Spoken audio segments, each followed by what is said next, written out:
à ceux qui, soucieux de la bonne élaboration de la loi, ont souhaité qu'elle existât. Nous avons souhaité un temps de réflexion, d'échanges sérieux et de débat sur les simulations réalisées, sur l'approche nouvelle des notions de potentiel financier et sur les paramètres d'une péréquation repensée. À titre personnel, et sans vouloir paraphraser un homme illustre, je pense que les élus de France attendent autre chose que de nous voir nous agiter comme des cabris dans l'hémicycle au cri de clause de revoyure, clause de revoyure.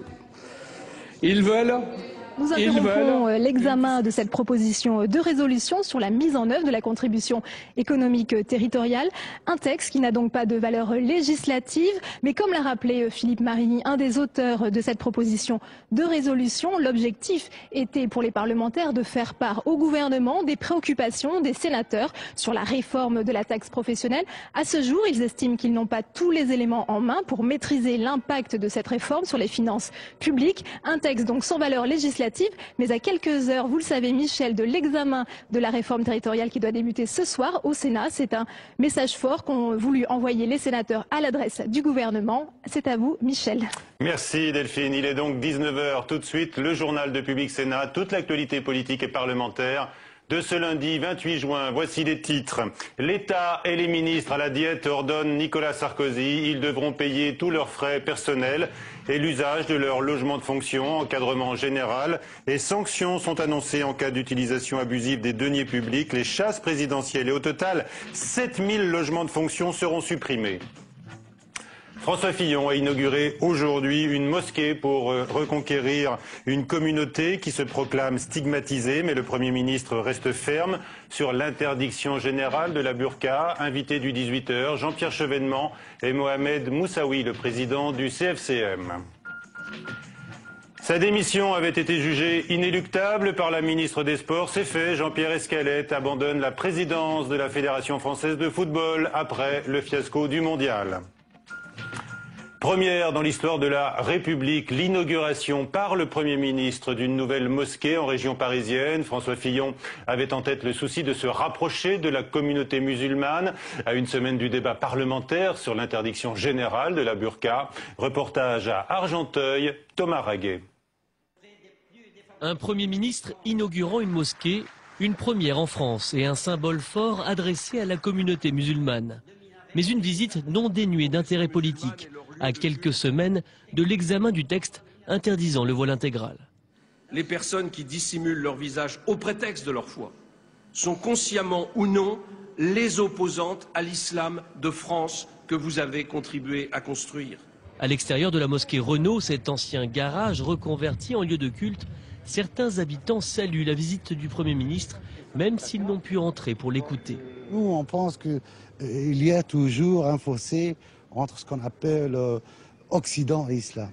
Et toute personne qui essaye de rapprocher les deux bords du procès, nous, on peut qu'applaudir et le féliciter, même s'il fait ça pour des calculs politiques. Si François Fillon a fait le déplacement, Brice Hortefeux, pourtant prévu au programme, avait fait l'impasse ce matin. François Fillon est obligé de venir parce que le ministre des Cultes est disqualifié et en plus il est même pas là. Donc là franchement les bras m'en tombent. Pour moi à 9h30 il était encore là ce matin. Une absence du ministre des Cultes qui a surpris tout le monde ce matin, y compris les responsables religieux. J'ai invité le ministre de l'Intérieur. Ils devaient venir tous les deux là. C'est le ministre de l'Intérieur, je sais pas, il a eu un empêchement de dernière minute. Déjà critiqué pour ses propos au sujet des Arabes, Brice Hortefeux a-t-il voulu éviter le comité d'accueil qui l'attendait? La mort d'un vieil homme après une garde à vue a en effet fortement ému la ville d'Argenteuil. Moi, je considère que le ministre de l'Intérieur, aujourd'hui, n'est plus crédible. Il ne réagit pas, il ne répond pas à la famille, il ne répond pas au collectif, il méprise, il n'est plus légitime. Ce soir, le ministère de l'Intérieur n'avait toujours pas répondu à notre demande d'explication. On compte 2000 mosquées actuellement en France et il faut doubler ce nombre selon le recteur de la mosquée de Paris, Dalil Boubaker. Dans un instant, Jean-Pierre Chevènement et Mohamed Moussaoui, le président du Conseil français du culte musulman.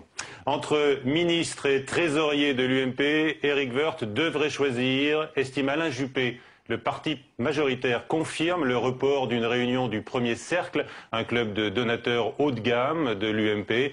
Xavier Bertrand, par ailleurs, dénonce une chasse à l'homme orchestrée par le Parti socialiste, alors que les voix socialistes sont nombreuses à dénoncer une affaire de l'État UMP, selon l'expression de David Assouline. Jean-Christophe Cambadélis, lui, estime que tout le gouvernement devrait s'en aller.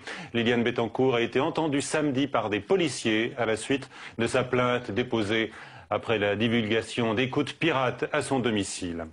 Retour en seconde lecture au Sénat de la réforme territoriale que le gouvernement risque d'avoir toutes les peines à faire voter. Les centristes en situation de faire basculer la majorité sont farouchement hostiles à un mode d'élection des futurs conseillers territoriaux qui ne fait pas une part, même minime, à la proportionnelle. Flora Sauvage.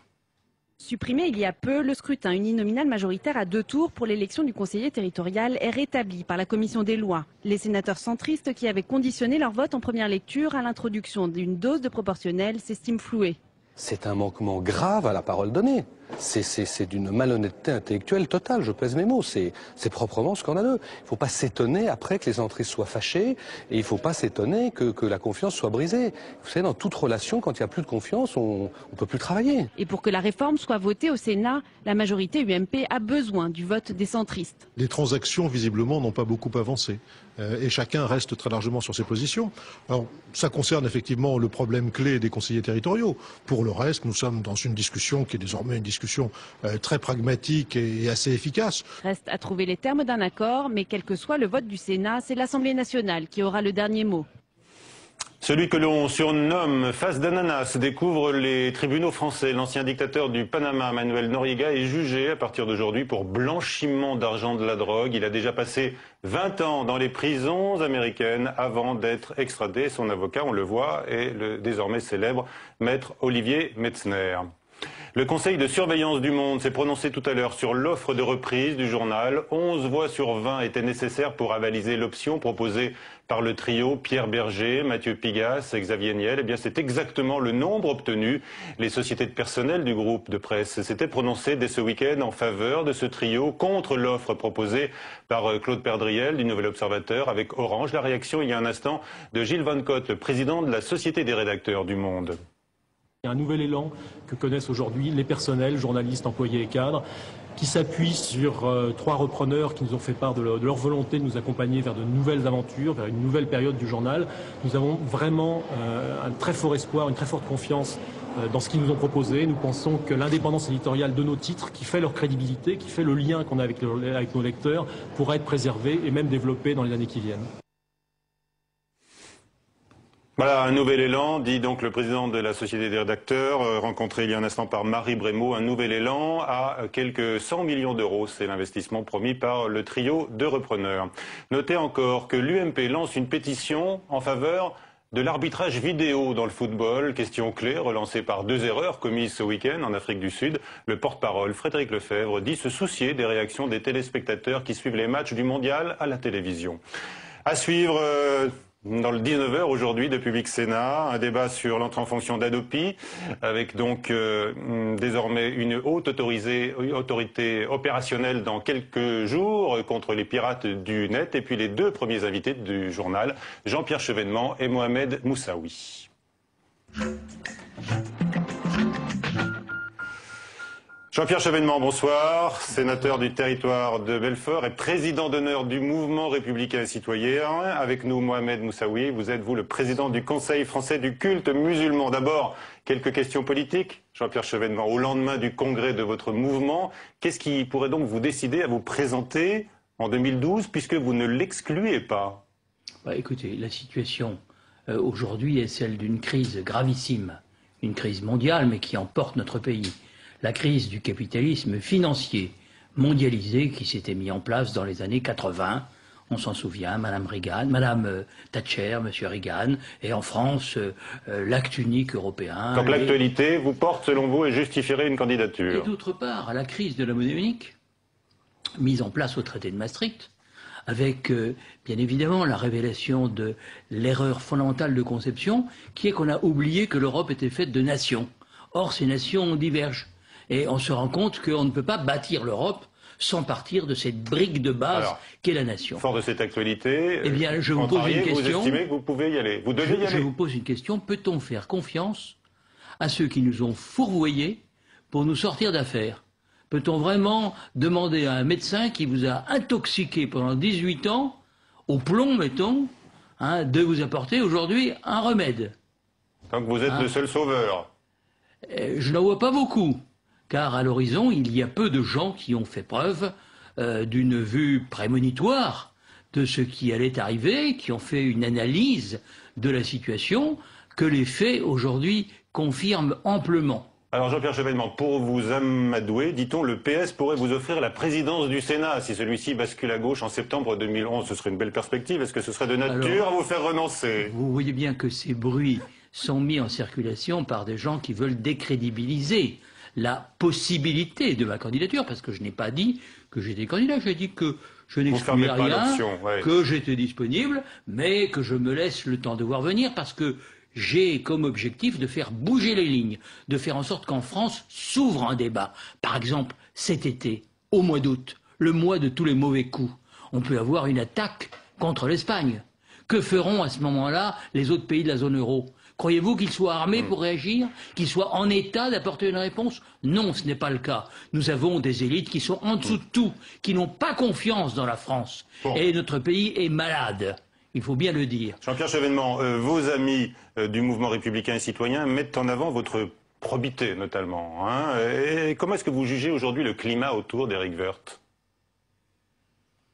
Écoutez, je n'aime pas ce climat tel qu'il se crée. Sans doute, Éric Woerth ne devrait pas cumuler les fonctions de trésorier d'un parti avec les fonctions de ministre.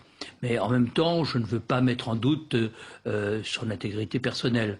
Vous ne demandez pas ma manière de faire de la politique. Démission non, en raison du soupçon de conflit d'intérêt. Ma manière de faire de la politique consiste à poser des problèmes de fond. Et j'observe que les gens qui ne veulent pas poser les problèmes de fond et qui sont complices dans la mise en œuvre de politiques qui conduisent la France à la situation lamentable où elle est, avec 10% de chômeurs, dont plus de 20% pour les jeunes, ceux-là veulent réduire la politique à des petites affaires, à des petites phrases, à des demandes de démission, etc. Mais ce n'est pas vraiment le problème. Nicolas Sarkozy a adressé une lettre aujourd'hui à François Fillon. Il demande un vrai serrage de vis budgétaire, notamment les ministres qui seront mis à la diète. On découvre qu'il y a 7000 logements de fonction qui devront être supprimés. 10 000 véhicules, on supprime les chasses présidentielles, les ministres devront payer leurs frais personnels sur leur denier. Jusqu'à présent, ils pouvaient manifestement se faire indemniser. Ça va dans le bon sens? Que pensez-vous de cette démarche? Il y a sûrement des mesures à prendre, mais très franchement, je pense que tout ça, c'est de la com'. Ça ne va pas au cœur des choses. Le cœur des choses, c'est d'avoir une politique économique harmonisée à l'échelle de la zone euro, c'est de mettre au pas la spéculation, c'est de maintenir un euro à une parité soutenable par notre industrie, parce que moi j'ai été ministre de l'Industrie, il y avait 6 millions de personnes qui travaillaient dans l'industrie en 1982, aujourd'hui il y en a 3,5 millions. Allez, on parle de l'islam maintenant avec notre invité, Mohamed Moussaoui, de l'islam également de sa forme dévoyée. Le Premier ministre a donc inauguré aujourd'hui une nouvelle mosquée en région parisienne, à Argenteuil. Est-ce que pour vous c'est un geste républicain ou une entorse à la laïcité, Jean-Pierre Chevènement, d'abord? Ça ne me choque pas du tout. Non. Je pense que il faut que nos concitoyens musulmans puissent pratiquer leur culte. Mais sur l'inauguration par un Premier ministre, ça s'était jamais vu. Ah bah c'est peut-être un peu solennel, mais ça ne me choque pas. D'accord. Mohamed Moussaoui, vous, c'est un geste que vous avez apprécié particulièrement, j'imagine. Certainement. Je pense que M. le Premier ministre a souhaité partager un moment heureux avec les citoyens de confession musulmane. Cette inauguration s'est présentée. Les musulmans de France étaient très sensibles à ce geste qui était effectivement évalué comme un geste, un signe de respect et de reconnaissance. Est-ce que vous avez apprécié l'intégralité de son discours, M. Moussaoui, car il a prôné bien sûr un islam d'ouverture, de tolérance, celui vous-même que vous prônez, mais il a également rappelé qu'il fallait rester très ferme face à l'islam radical et donc interdire la burqa. Est-ce qu'à ce moment-là, vous avez tiqué ? Je pense surtout, son discours est porté sur la place de l'islam dans la République de façon générale. Il a parlé de la nécessité de mettre à la disposition des citoyens de confession musulmane des lieux de culte dignes. Il avait parlé des actes anti-musulmans et de la convention cadre que nous avons signée avec le ministre de l'Intérieur pour mettre en place un dispositif de statistiques qui permettrait de voir réellement ce qu'est le phénomène de l'islamophobie, si on souhaite le contre prononcer. lequel le Premier ministre a promis la fermeté. Hein, la Tout à fait. Bon. Après, effectivement, je pense qu'il a parlé du voile intégral, que j'avais qualifié moi-même d'une pratique marginale qu'il faut faire reculer.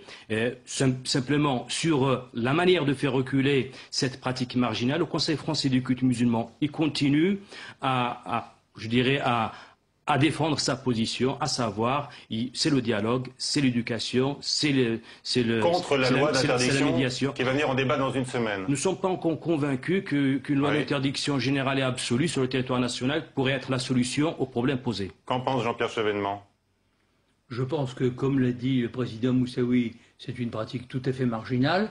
Je suis persuadé qu'en resserrant un certain nombre de réglementations, on aurait pu se dispenser d'une loi. Maintenant, il y a une loi de par la volonté du gouvernement et je la voterai. Ah, vous la voterez? Je la voterai. Alors, qu'est-ce que vous pouvez donner comme argument pour convaincre? Je la voterai parce que, finalement, ce sont quelques centaines, peut-être 2000 personnes qui portent le voile intégral, qui dissimulent complètement leur visage. Je pense que, naturellement, dans une société comme la nôtre, il faut respecter ses mœurs, ses valeurs. Et l'idée qu'on puisse dissimuler son visage est une idée qui peut être choquante. Moi, j'ai eu quelquefois des observations de mes électeurs. Et par conséquent, je pense que l'islam a toute sa place en France. J'ai voulu moi-même, quand j'étais ministre de l'Intérieur, que l'islam puisse s'asseoir à la table de la République, à côté de nos 3 autres religions traditionnelles. Et je pense que vous le savez, je suis pour quelque chose. À l'origine même du Conseil français du culte musulman, puisque j'ai lancé la consultation. Je pense que c'est une bonne chose. Alors sur l'interdiction du voile intégral, que répondez-vous? La position du Conseil français du culte musulman qui est partagée par l'immense majorité de ceux qui se sont intervenus sur le sujet. Il ne faudrait pas oublier que lors de la mission d'information parlementaire, les 2 tiers de ceux qui ont été auditionnés, ils étaient presque, on va dire, quasiment opposés à la promulgation d'une loi d'interdiction générale. Et sur les juristes, ça arrive au 5/6e. Le Conseil d'État, à 2 reprises, il a dit qu'il n'y avait pas de fondement juridique pour promulguer une telle loi. Le Parlement, le Conseil de l'Europe... Jean-Pierre Chevènement, il dit ses électeurs, ils ne sont pas le plus forcément ses électeurs. Il dit les électeurs du territoire de Belfort, et d'ailleurs, sont heurtés, choqués, scandalisés de voir des femmes complètement dissimulées. Vous-même, quand vous en croisez une... Les musulmans eux-mêmes sont heurtés, sont choqués de voir des femmes intégralement dissimulées. Le constat, il est le même. Est-ce que c'est un tout signe le monde, de la progression? Tout le monde repousse cette pratique. Est-ce que c'est un signe de la opposé à cette pratique? progression Quelle est la solution efficace? Qu'est-ce qui permettrait d'une façon efficace de faire disparaître cette pratique? Nous sommes convaincus que c'est pas la loi. Maintenant, le gouvernement et les députés sont convaincus que c'est la voie. Je pense que chacun il est dans son rôle et dans ses responsabilités. Nous assumerons les nôtres sur le dialogue, la médiation, l'éducation. Cette burqa, même si on dit qu'il y a 2000 femmes en France qui la portent, c'est l'estimation révisée de ce qu'on appelait autrefois les renseignements généraux, qui était parti de 342, je crois. 367. Est-ce que c'est le signe d'une poussée de mouvements fondamentalistes? Non, en fait, nous, ce que nous craignons, c'est qu'une loi qui est fragile juridiquement, qui est difficile à appliquer, risque d'être une source de problèmes supplémentaires. Maintenant, je le répète, si une loi est votée, les musulmans de France ont toujours manifesté leur respect des lois de la République. Alors, autre question, faut-il créer 2000 mosquées supplémentaires en France, comme le demandait dans France Soir ce matin Dalil Boubaker, c'est-à-dire un doublement des lieux de culte pour peut-être enrayer justement une poussée de l'intégrisme? Qu'en pensez-vous? Sur la construction de lieux de culte, ce qui est indéniable, c'est qu'il y a un manque significatif de lieux de culte. Moi, je pars sur le constat. En parlant de 2000, effectivement, lorsqu'on dit 2000, les téléspectateurs peut-être comprendront mal le fait qu'on demande 4000. Sur les 2000, il y a à peine 4% de lieux de culte qui dépassent 1000 mètres carrés. Et 40%... Ça peut être des salles de prière. 40% sont des salles de prière de moins de 100 mètres carrés. Donc la superficie cultuelle dont nous disposons actuellement, c'est de 250 000 mètres carrés. Je pose la question à Jean-Pierre Chevènement. Est-ce que vous rencontrez des électeurs qui trouvent que l'islam devient trop voyant avec la multiplication des lieux de culte, en tous les cas, les revendications qui s'expriment légitimement, puisque les croyants veulent pratiquer leur culte? Il y a des électeurs qui pensent ceci, mais il y en a d'autres qui pensent autrement.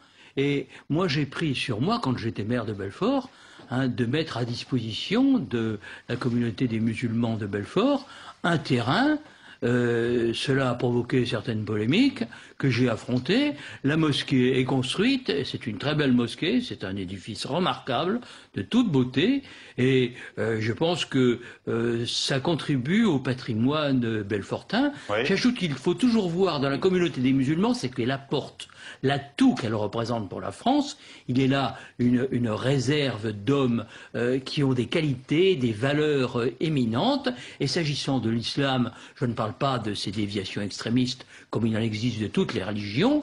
Il a une identité chaleureuse, une identité colorée, hein, qu'on peut apprécier, je dirais quand on se rend dans certains pays musulmans, hein, qui est quelque chose qui, en France, peut apporter à la France... Sans dérive communautariste, vous les combattez. Sans dérive communautariste. Et je rappelle qu'en d'autres époques, il y a eu beaucoup de soldats musulmans qui se sont battus et qui sont morts pour la France. François Fillon l'a rappelé aujourd'hui même dans son discours juste à pour Argenteuil. terminer mon raisonnement, je disais qu'il y avait 250 000 mètres carrés de superficie culturelle disponible pour les musulmans de France. Ils en ont besoin de combien?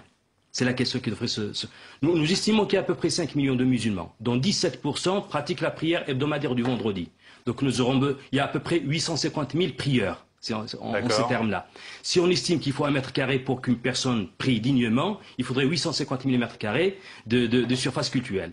Nous disons qu'il faudrait multiplier par 2 parce que les projets actuels sont beaucoup plus grands que les petites salles de prière. Donc si on multiplie par 2, nous arrivons à résorber le déficit. Bon. Il faut les maires sont assez ouverts, hein, toute tendance politique. Je pense que depuis quelques années, nous assistons effectivement à un rattrapage significatif de ce déficit. Très bien.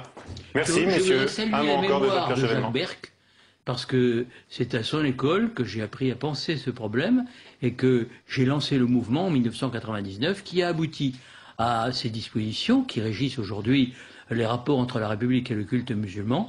Et je pense en effet qu'aujourd'hui, il n'y a pas les barrages qui existaient il y a une dizaine d'années. Oui. Merci, messieurs. Merci, monsieur Moussaoui. Merci, Jean-Pierre Chevènement, qui nous a dit qu'il ne voyait pas d'autre que lui pour relever le défi en 2012. Alors on verra. Pour le moment. J'ai dit que je ne voyais pas de grande capacité d'homme d'État à l'horizon.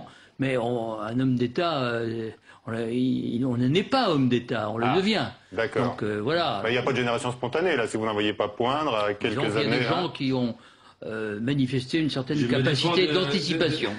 Je me défends de me prononcer sur un sujet que je ne maîtrise pas et dont je n'ai pas la mission d'en parler. Merci à tous les deux. La suite du 18h. Hadopi entre en fonction, le gendarme du net.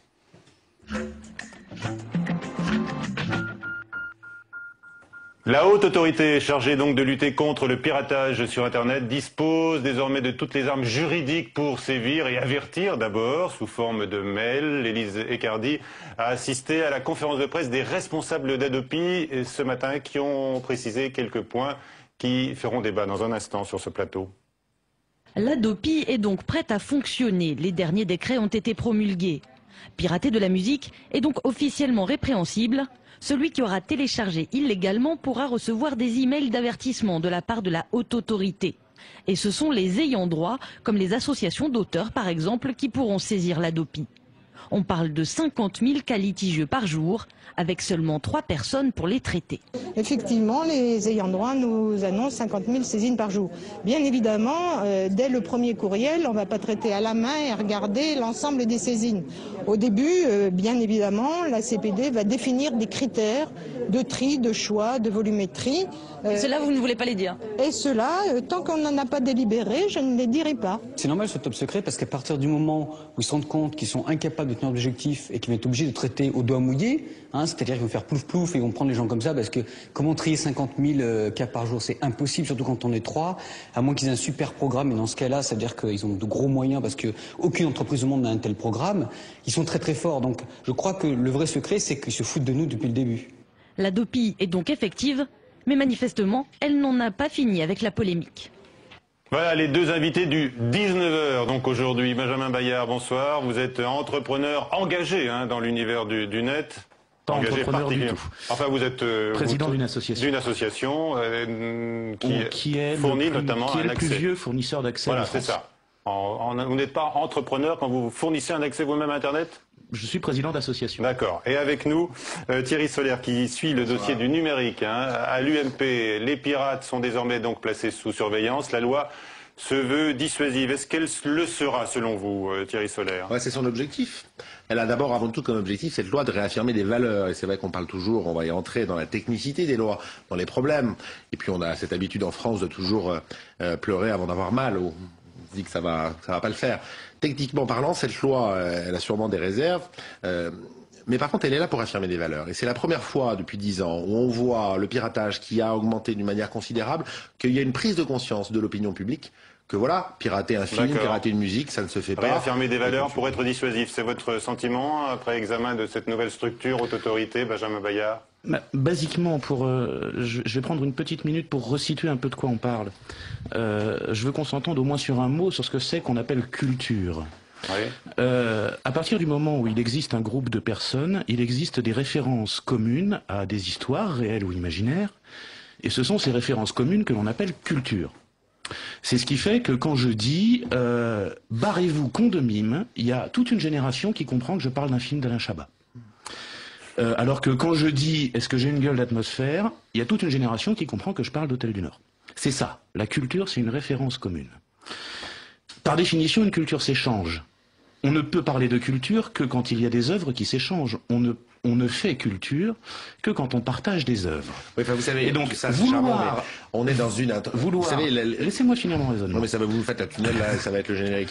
On est dans un schéma... ça va vite, là. On est dans un schéma où la technologie avance énormément. Et beaucoup de nos lois, c'est vrai d'ailleurs, le gouvernement devra se pencher sur ces questions, ne sont plus valables parce que l'évolution technologique organise des changements. Mais à un moment donné, quand vous ruinez le droit à la propriété, vous ruinez la création artistique. Et pourquoi d'ailleurs la loi Adopi, qui a créé un immense débat, elle a rassemblé à gauche et à droite énormément d'artistes? Parce qu'on voit bien qu'une des spécificités culturelles de notre pays, c'est d'être un lieu de création. Le débat. Voilà. Mais est-ce que cette haute autorité, je vous repose la question à nouveau, Benjamin Bayart, peut être un frein au piratage? Oui ou non? Alors, quand vous regardez les choses dans le détail. Au piratage, elle parle pas de piratage, elle parle d'échange d'œuvres. Est-ce que ça peut être un frein aux échanges d'œuvres entre internautes? Non, ça reviendrait à demander si on peut brider l'échange culturel entre individus. Donc non, ça niette. Vous parlez toujours des échanges, mais là il s'agit d'éviter le piratage des fonds des maisons discographiques. D'ailleurs, on le voit bien, ce secteur est un secteur en total bouleversement. Regardez Apple, sans vouloir faire de pub pour quelqu'un, avec son iPad, avec son nouvel téléphone. Ils sont en train de créer un nouveau modèle économique qui, d'ailleurs, a des défauts, parce que l'Internet va devenir payant quelque part sur ces outils-là. Il l'est déjà, oui. Il l'est déjà de plus en plus. Aujourd'hui, vous savez, ces lois-là, c'est très difficile pour les gouvernements de légiférer, pour nos parlementaires d'ailleurs, de comprendre exactement toutes les répercussions des lois. Mais maintenant, cette loi, elle a une vertu cardinale, elle rappelle des valeurs, et l'opinion publique, je trouve, plus qu'il y a un an, comprend que pirater une musique, c'est ruiner les droits d'auteur de l'artiste, et c'est d'empêcher la création. Alors là-dessus, télécharger une musique, c'est dire qu'elle participe à la culture, et donc c'est faire en sorte qu'elle ne tombe pas dans l'oubli, d'une part.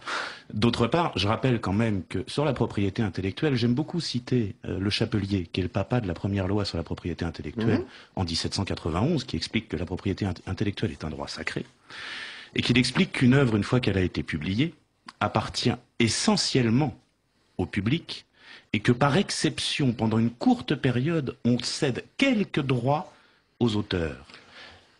Bon, ça fait 2 siècles que les gens qui travaillent sur le sujet savent qu'une œuvre appartient essentiellement au public. Si vous niez le principe même des droits d'auteur, et si vous ne comprenez pas que c'est ça qui finance la création culturelle, vous vous rendrez compte qu'on sera à ce moment-là dans un pays où il n'y aura plus de création. Et c'est ça que les gouvernements, d'ailleurs, au-delà de la gauche et de la droite, et beaucoup de gens de gauche, mais non, pas que d'industrie du divertissement, de création. Mais il y aura il y a des créations dès qu'il y a des êtres humains. Il suffit que 2 êtres humains parlent. Il y a besoin de moyens, il y a besoin de financement. Il y a un artiste doit gagner sa vie. 2 enfants qui parlent ensemble créent. D'accord. Bon, laissez 3 enfants ensemble. Ne télécharge pas les babiles des bébés sur Internet. Si un artiste ne peut pas vivre du fruit de son travail, il fait autre chose. Et donc il n'y a plus de création. Il y avait des artistes avant Vivendi, il y en aura après. Moi, je vais vous dire, monsieur, je suis député suppléant dans les Hauts-de-Seine. Au démarrage de cette loi, j'étais contre, je ne voulais pas la voter. Je suis secrétaire national de l'UMP chargé de l'économie numérique. Il se trouve que je ne suis que suppléant à l'Assemblée, donc j'ai pas eu à voter ou pas.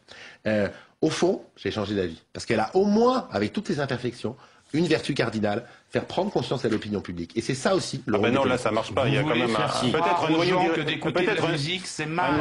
C'est idiot. Mais au contraire, on veut préserver le fait qu'il y ait des artistes qui créent de la musique. Vous ne pouvez pas faire croire aux gens que d'écouter de la musique, c'est mal. Mais non, mais personne ne cherche à faire croire ça. Vous dites pas ça en l'air. C'est une désinformation. Au contraire, si vous voulez qu'il y ait des gens qui produisent de la musique, on ne peut se cultiver qu'avec de l'argent. C'est mal de dire ça. Ça va contre. Mais jusqu'à présent, avant Internet, vous dernière question.